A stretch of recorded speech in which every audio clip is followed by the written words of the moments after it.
सध्या महाराष्ट्रभर गायरान अतिक्रमणाच्या बाबतीमध्ये आंदोलन चालू आहे. खरं तर 1960ला दुष्काळ पडला आणि त्याच्यानंतर 1971 आणि 72च्या कालावधीमध्ये पाकिस्तानसोबत देशाची लढाई झाली आणि भयानक अन्नधान्याची टंचाई निर्माण झाली. आणि अन्नधान्याची टंचाई निर्माण झाल्यानंतर केंद्र शासनाने त्यावेळेस घोषणा केली की अधिक धान्य पिकवा. अधिक धान्य पिकवा म्हणल्यानंतर गरीब भूमिहीनांनी जिथं जमिनी असतील त्या ठिकाणी जमीन धरायला सुरुवात केलं. गायरान जमीन असतील, पडीक जमीन असतील, वन जमिनी असतील, महसूर जमिनी असतील, अशा ठिकाणी अतिक्रमण करून पीक काढायला सुरुवात केली. केंद्र सरकारने घोषणा केली की कसेल त्याची जमीन. मग त्यावेळेस कर्मवीर दादासाहेब गायकवाडनी सरकारला सवाल केला, जर कसेल त्याची जमीन आहे तर मग नसेल त्याचं काय? हा प्रश्न दादासाहेब गायकवाडनं लावून धरला आणि सर्व भूमिहीनांचा दादासाहेब गायकवाडनी मोर्चा काढला आणि आम्हाला जमीन आमच्या हक्काची आहे आणि जमीन आमच्या नावाची करा, आम्हाला जमिनीचे पट्टे द्या, असं दादासाहेब गायकवाडनं हाक मारली. आणि तेव्हापासून ही लढाई सुरू झाली.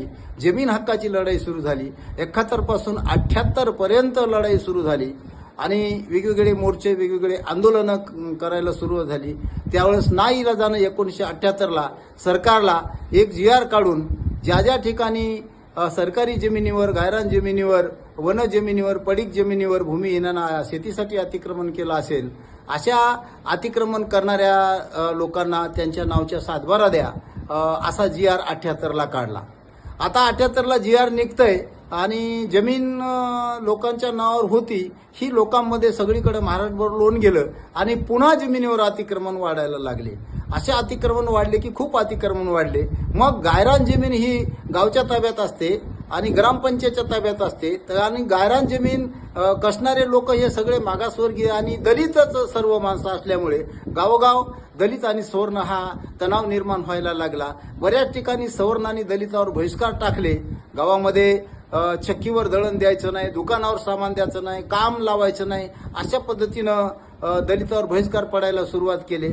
जालना जिल्ह्यामध्ये त्यावेळेचा लिंबोनी गाव, त्यावेळेचा अंबड तालुका, आताचा घनसांगवी तालुका, या लिंबोनी गावामध्ये गायरान जमिनीमध्ये दलितांचं हत्याकांड घडलं. तुम्ही गायरान जमीन काढू नका म्हणून. नागपूर विभागामध्ये सुरांगणा या गावी गायरान काढणाऱ्या दलित माणसाला फासावर जिवंत जाळलं. नांदेड जिल्ह्यातील आलेगाव या गावी गायरान जमीन काढू नये म्हणून गावातील सर्व सवर्णांनी बहिष्कार टाकला.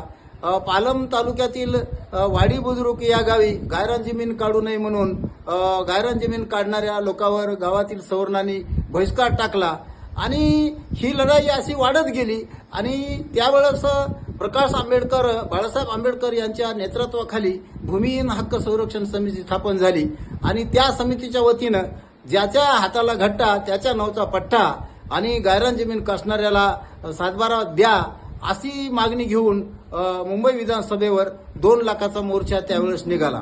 सरकारला नाविलाजानं त्यावेळेस सुधाकरराव नाईक मुख्यमंत्री होते आणि त्यांना नाविलाजानं 28 नोव्हेंबर 1991चा GR काढावा लागला आणि 78 ते 14 एप्रिल 1990 या कालावधीमध्ये ज्यांनी कुणा शेतीसाठी जमीन कसली असेल त्यांच्या नावचे सातबारा द्या, अशा पद्धतीचा 28 नोव्हेंबर 1991चा GR काढला. आणि काही लोकांच्या भूमिहीन कास्तकारांच्या नावाने जमिनी झाल्या, परंतु पुरावे असूनही 50% गायरान कास्तकारांच्या नावाने जमीन झालीच नाही. आणि पुन्हा आंदोलनं, अतिक्रमणं वाढले आणि आता ते अतिक्रमणं चालू आहेत. महाराष्ट्रभर जमीन अधिकार आंदोलन असेल, समाजवादी जनपरिषद असेल, स्वराज इंडिया असेल, वंचित आघाडी असेल, असे वेगवेगळे पक्ष संघटना महाराष्ट्रभर आज आंदोलन करत आहेत.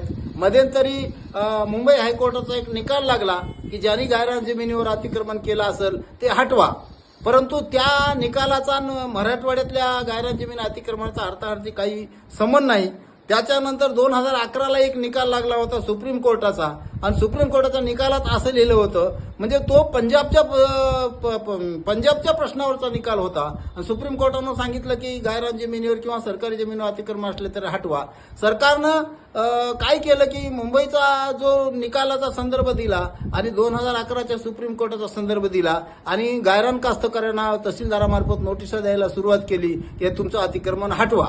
म्हणल्यानंतर सर्व गायरानधारक परेशान झाले, हैराण झाले आणि मग त्या नोटिसा घेऊन कुठं जावं काय नाही आमच्याकडे येऊ लागले सर्व. मग आम्ही त्या पद्धतीनं संबंधित कलेक्टर साहेब असतील किंवा मुख्यमंत्री असतील, आझाद मैदानावर मध्यंतरी सर्व पक्षीय संघटना सर्व संघटनाच्या वतीनं गायरानधारकाचा एक आझाद मैदानावर आम्ही मोठं धरणं आंदोलन केलं होतं आणि आम्ही सरकारला हे सांगितलं की बा सुप्रीम कोर्टाचा तुम्ही 2011च्या निकालाचा संदर्भ देता, मुंबई हायकोर्टाचा निकालाचा संदर्भ देता आणि 2019ला जे सुप्रीम कोर्टाने निकाल दिलाय त्या निकालामध्ये अशी तरतूद आहे की खाजगी जमिनीवर 12 वर्ष जर कोणी ताबा करून असेल तर त्याच्या नावची ती जमीन झाली पाहिजे. सरकारी जमिनीवर 30 वर्ष जर कोणी ताबा करून असेल त्याच्या नावची जमीन झाली पाहिजे. सरकारनं 2019च्या सुप्रीम कोर्टाच्या निकालाचा संदर्भ न देता 2011चा संदर्भ देऊन भूमिहीन आणि गरीब आणि मागासवर्गीयांना सळकेपळ करून सोडले आणि आता ते अतिक्रमण हटवण्याच्या सरकार नोटिसा देत आहे. याचा निषेध म्हणून सर्व गायरानधारक आता महाराष्ट्रभर हे आंदोलन करत आहेत.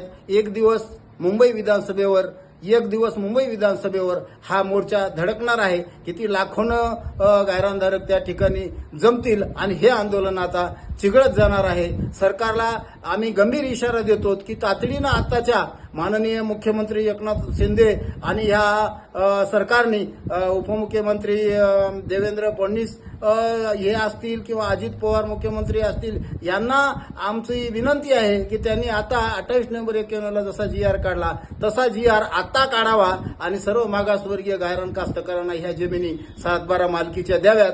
एवढंच या ठिकाणी मी सांगू इच्छितो.